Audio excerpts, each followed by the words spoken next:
Hi friends, welcome to Career Aces Tamil official. இன்னைக்கு நம்ம இந்த வீடியோவில் என்ன பார்க்க போறோம்னு பார்த்தீங்கன்னா, ரெயில் லேண்ட் டெவலப்மெண்ட் அத்தாரிட்டிலேருந்து நோட்டிஃபிகேஷன் 2026 அண்ட் 27 வந்திருக்கு. இது பற்றின ஃபுல் டீட்டெயில்ஸ் நான் உங்களுக்கு இந்த வீடியோவில் சொல்ல போறேன். நீங்கள் ஃபர்ஸ்ட் டைம் என் வீடியோ பார்க்குறீங்கன்னா ஒரு சப்ஸ்கிரைப் பண்ணிடுங்க. அப்போ நான் போடுற வீடியோஸ் உங்களுக்கு டே டு டே ரீச் ஆகும். உங்கள் ஃப்ரெண்ட்ஸ் அண்ட் ஃபேமிலிஸ் எல்லாருக்குமே இந்த வீடியோஸ்லாம் ஷேர் பண்ணி விடுங்க. பிகாஸ் நிறைய பேர் வந்து ஜாப்க்காக சர்ச் பண்ணிட்டு இருப்பாங்களே, அவங்க எல்லாருக்குமே இந்த வீடியோஸ்லாம் ஷேர் பண்ணி விடுங்க. மேக்ஸிமம் நம்பர் ஆஃப் பீப்புள் பார்த்தீங்கன்னா இந்த கொஸ்டின்ஸ் பற்றின டீட்டெயில்ஸ் தான் கேட்டிருக்கீங்க. இது பற்றின ஃபுல் டீட்டெயில்ஸ் இந்த வீடியோவில் இருக்கு. வீடியோ ஸ்கிப் பண்ணாம ஃபுல்லா பாருங்க. சரி, வாங்க வீடியோக்குள்ள போலாம். ஃபர்ஸ்ட் நான் இந்த ஆர்கனைசேஷன் பத்தி எக்ஸ்பிளைன் பண்ணிடுறேன். ஆர்கனைசேஷன் நேம் என்னன்னு பாத்தீங்கன்னா ரெயில் லேண்ட் டெவலப்மெண்ட் அத்தாரிட்டி. இந்த ரெயில் லேண்ட் டெவலப்மெண்ட் அத்தாரிட்டி பாத்தீங்கன்னா மினிஸ்ட்ரி ஆஃப் ரயில்வே கீழே வர கவர்மெண்ட் அத்தாரிட்டி தான். இவங்களோட மெயின் ஒர்க் என்ன இருக்கும்னு பாத்தீங்கன்னா, ரயில்வேக்கு சொந்தமான காலி நிலம்லாம் இருக்கும் பாத்தீங்களா, இது எல்லாத்தையுமே வந்து ப்ராஃபிட் வர மாதிரி டெவலப் பண்ற ஆர்கனைசேஷன் தான் பாத்தீங்கன்னா இந்த rail land development authority. First நம்ம பார்க்க போறது போஸ்ட் நேம். போஸ்ட் நேம் என்னன்னு பாத்தீங்கன்னா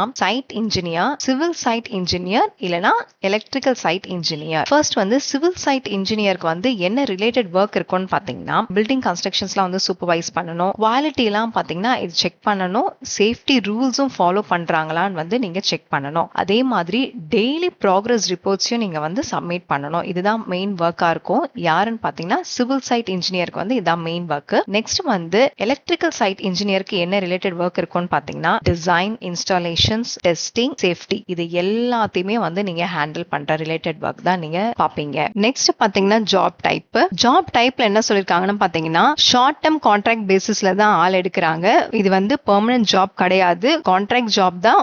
1 year வரைக்கும் தான் இது கான்ட்ராக்ட் ஜாப். உங்களோட பெர்ஃபார்மன்ஸ் பிளஸ் அதே சேம் டைம் பாத்தீங்கன்னா ரெக்ரூட்மெண்ட்டும் அதே சேம் டைம் இருந்துச்சுன்னா எக்ஸ்டெண்ட் பண்றதுக்கு சான்சஸ் இருக்கு. நெக்ஸ்ட் பாத்தீங்கன்னா வேகன்சி. வேகன்சி என்ன சொல்லிருக்காங்கன்னு பாத்தீங்கன்னா ஓவராலா வந்து 40 வேகன்சிஸ், 30 பாத்தீங்கன்னா சிவில் இன்ஜினியருக்கான வேகன்சி, 10 பாத்தீங்கன்னா எலக்ட்ரிக்கல் இன்ஜினியருக்கான வேகன்சி. நெக்ஸ்ட் பாத்தீங்கன்னா சேலரி. சேலரி என்ன சொல்லிருக்காங்கன்னா ஒரு மந்த்துமே வந்து பாத்தீங்கன்னா 76,000 சேலரி. இந்த ஃபுல் 76,000மே பாத்தீங்கன்னா நம்ம கையில வராது. இன்கம் டாக்ஸ், ப்ரொஃபஷனல் டாக்ஸ் எல்லாமே டிடெக்ட் ஆகி ஃபைனலா பாத்தீங்கன்னா இன்ஹான்ஸ் சேலரி வந்து ஸ்லைட்லி கொஞ்சம் குறைஞ்சுதான் நம்ம கைக்கு வரும். 76,000லே பாத்தீங்கன்னா எல்லா பெனிஃபிட்ஸ்மே நம்மளுக்கு இன்க்ளூடட் ஆயிடுது. நெக்ஸ்ட் என்னன்னு பாத்தீங்கன்னா எஜுகேஷனல் குவாலிஃபிகேஷன். எஜுகேஷனல் குவாலிஃபிகேஷன்ஸ் என்ன சொல்லிருக்காங்கன்னு பாத்தீங்கன்னா பிஇ பிடெக்ல வந்து சிவில் இல்லனா எலக்ட்ரிக்கல் இன்ஜினியரிங் படிச்சிருக்கணும். ஜெனரல் கேட்டகரியில இருக்கவங்க பாத்தீங்கன்னா 55% ஆஃப் மார்க்ஸ் மேல குவாலிஃபை ஆயிருக்கணும். எஸ்சி எஸ்டி கேண்டிடேட்ஸ் பாத்தீங்கன்னா 50% ஆஃப் மார்க்ஸ்க்கு மேல நீங்க குவாலிஃபை ஆயிருக்கணும். நெக்ஸ்ட் வந்து மினிமம் 2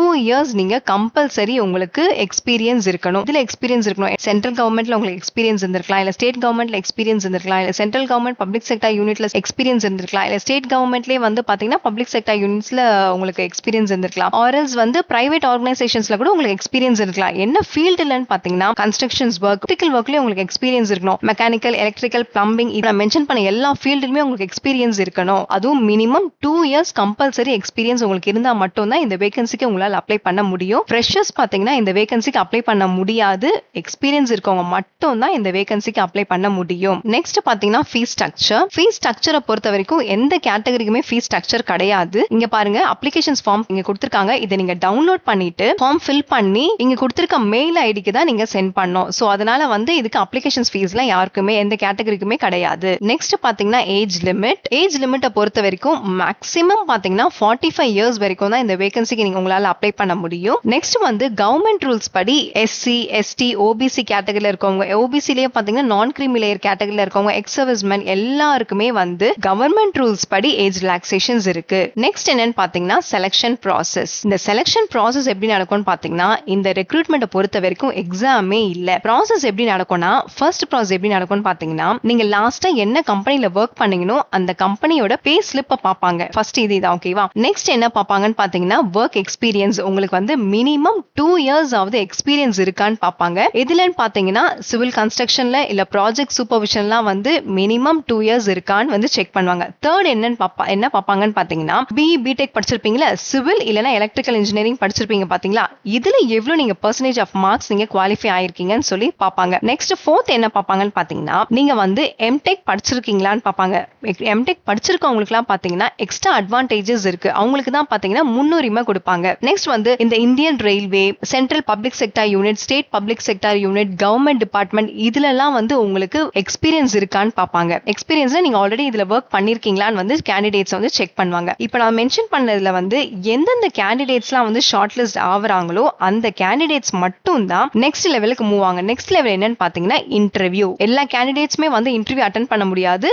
எதுல எந்தெந்த கேண்டிடேட்ஸ் வந்து ஷார்ட் லிஸ்ட் ஆகுறாங்களோ அந்த கேண்டிடேட்ஸ் மட்டும் தான் இன்டர்வியூக்கு மூவ் ஆவாங்க. இன்டர்வியூல என்ன கேட்பாங்கன்னு பாத்தீங்கன்னா உங்களுடைய கம்யூனிகேஷன் ஸ்கில்ஸை வந்து டெஸ்ட் பண்ணுவாங்க. நெக்ஸ்ட் வந்து டெக்னிக்கல் நாலேஜையும் வந்து செக் பண்ணுவாங்க. இது ரெண்டு தாங்க இன்டர்வியூல மோஸ்ட்லி இது பண்ணுவாங்க. நெக்ஸ்ட் வந்து ஃபைனல் செலக்ஷன்ஸ். இந்த ஃபைனல் செலக்ஷன் எப்படி நடக்கும்னு பாத்தீங்கன்னா இன்டர்வியூ அட்டென்ட் பண்ண கேண்டிடேட்ஸோட ஃபுல் ப்ரொஃபைலுமே செக் பண்ணுவாங்க. ஃபுல் ப்ரொஃபைல்னா என்னது? கிராஸ் சேலரி, உங்களோட எக்ஸ்பீரியன்ஸ், எத்தனை இயர்ஸ் எக்ஸ்பீரியன்ஸ் ஆயிருக்கு, உங்களோட குவாலிஃபிகேஷன்ஸ் என்ன, இன்டர்வியூ மார்க்ஸ் என்ன, இது நாலுத்தையுமே செக் பண்ணி இதுல எல்லாத்துலயுமே சேர்த்து ஒரு டோட்டலா ஒரு ஸ்கோர் வந்து கால்குலேட் பண்ணி வச்சுப்பாங்க. இதுல யாரு டாப் லிஸ்ட் கேண்டிடேட்ஸா வராங்களோ அவங்க மட்டும் தான் பாத்தீங்கன்னா ஃபைனல் செலக்ஷன் ஆவாங்க. இப்போ உங்களுக்கு செலக்ஷன் ப்ராசஸ் கிளியரா புரிஞ்சிருச்சா? நெக்ஸ்ட் வந்து application start. Application starting date என்னன்னு பாத்தீங்கன்னா 2nd May 2026. நெக்ஸ்ட் வந்து அப்ளிகேஷன் எண்டிங். அப்ளிகேஷனோட எண்டிங் டேட் என்னைக்குன்னு பாத்தீங்கன்னா 22nd May 2026 ஓட அப்ளிகேஷன் டேட் முடியுது. இந்த அப்ளிகேஷன்ஸ் ஃபார்ம்ஸ் நீங்க எப்படி ஃபில் பண்ணணும்னு பாத்தீங்கன்னா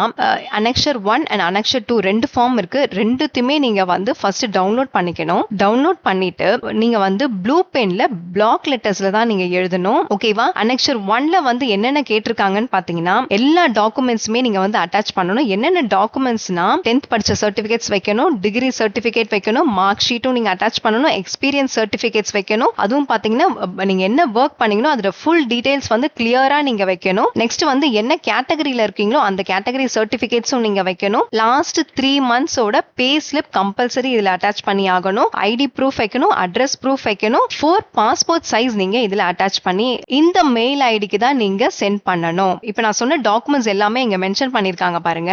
அப்ளிகேஷன்ஸ் ஃபார்ம் ஃபில் பண்றதுக்கு முன்னாடி நீங்க ஹவு டு அப்ளைங்க இருக்கிறத கிளியரா படிச்சு பார்த்துட்டு அப்ளிகேஷன்ஸ் ஃபார்மை கிளியரா ஃபில் பண்ணுங்க. அதே மாதிரி வந்து அனெக்சர் 2 என்ன இருக்குன்னு பாத்தீங்கன்னா இது வந்து செக்லிஸ்ட் தான். இது ஒன்னும் ரொம்ப பெரிய இதெல்லாம் இல்ல. செக்லிஸ்ட் ஃபார் கேண்டிடேட்ஸ்க்கு தான் இது. நம்ம என்னென்ன ஃபார்ம் சப்மிட் பண்ணிருக்கணும்ன்றத இங்க டிக் பண்ணிக்கிட்டே வரணும். அவ்வளவுதான். இது வேற ஒன்னும் ரொம்ப பெருசாலாம் எதுவுமே கிடையாது. ரொம்ப இம்பார்ட்டன்ட் திங் என்னன்னு பாத்தீங்கன்னா எல்லா டாக்குமெண்ட்ஸ்லயும் நீங்க சைன் போட்டு செல்ஃப் அட்டஸ்டட் பண்ணிருக்கணும். ஓகேவா? அதே மாதிரி இங்க லாஸ்ட்ல வந்து உங்களோட சிக்னேச்சர் இருக்கணும். Signature of the candidate with டேட்னு இருக்கு பாத்தீங்களா? இதெல்லாம் நீங்க மென்ஷன் பண்ணாம சப்மிட் பண்ணா கூட உங்களோட ஃபார்மை வந்து ரிஜெக்ட் பண்றதுக்கான சான்சஸ் இருக்கு. சோ அதனால ஃபில் பண்ணும்போது கிளியரா ஃபில் பண்ணிட்டு சிக்னேச்சர் அண்ட் டேட் எல்லாத்தையும் போட்டுட்டு கரெக்டா சப்மிட் பண்ணுங்க. இப்போ நான் உங்களுக்கு ரெயின்லேண்ட் டெவலப்மெண்ட் அத்தாரிட்டி நோட்டிபிகேஷன் பத்தி ஃபுல்லா கிளியரா எக்ஸ்பிளைன் பண்ணிட்டேன். இது தவிர்த்து நீங்க எங்கிட்ட ஏதாவது கொஸ்டின்ஸ் கேட்கணும்னு நினைச்சீங்கன்னா கமெண்ட் பாக்ஸ்ல கேளுங்க. நான் உங்களுக்கு ஆன்சர்ஸ் பண்றேன். சரி, நெக்ஸ்ட் வீடியோல பார்க்கலாம்.